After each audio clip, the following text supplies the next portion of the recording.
গত 5 বছরে বাংলাদেশের অর্থনীতি নিয়ে বিদগ্ধজনরা, বিশেষ করে অর্থনীতিকরা, আমাদের উপদেষ্টা মহোদয় সহ যত আলোচনা করেছেন, এর শেষে গিয়ে কনক্লুশন হয়েছে যে জাতীয় রাজস্ব বোর্ড এনাফ রেভিনিউ কালেক্ট করছে না এবং আমরা দীর্ঘদিন ধরে ডেফিসিট বাজেট করছি, আমাদের ঋণ বাড়ছে, আমাদের পরবর্তী জেনারেশনের উপর আমরা বেশি বেশি দেনার দায় চাপিয়ে দিয়ে যাচ্ছি। তার মানে আমাদের আসলে অনেক কিছুই করার আছে। অ্যাট দ্য সেম টাইম যারা ট্যাক্স পেয়ার তারাও নিশ্চিত হতে চায় যে তারা যে কর দিচ্ছে তাদের আয়ের একটা অংশ সেটা যাতে প্রপারলি ব্যবহার করা হয়, সেখানে যেন কোনো অপচয় না হয়, প্রত্যেকটা টাকার যাতে ভ্যালু ফর মানি নিশ্চিত করা যায়।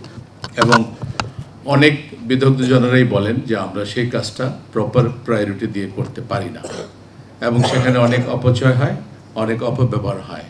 সে কারণে করদাতারাও বিরক্ত হন যে আমরা উন্নত দেশে করদাতারা যে ধরনের সেবা পান সে ধরনের সেবা আমরা সরকারের কাছ থেকে পাই না, সেদিকেও আমরা এখন খেয়াল করব। করদাতারা তারা রিস্ক নিয়ে তাদের সর্বস্ব বিনিয়োগ করে ব্যাংক থেকে ঋণ নিয়ে তারা ব্যবসা করছে, তারা আমাদের কর্মসংস্থান করছে, সরকারের জন্য একটা বড় কাজ করে দিচ্ছে।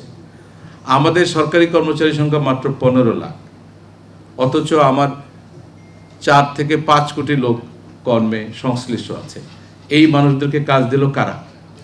এই এমপ্লয়াররা, প্রাইভেট সেক্টররা। সুতরাং তাদেরকে ফ্যাসিলিটেট করতে হবে। এই ট্যাক্স পেয়াররা যাতে গ্রো করে সেটা আপনাদের খেয়াল রাখা লাগবে।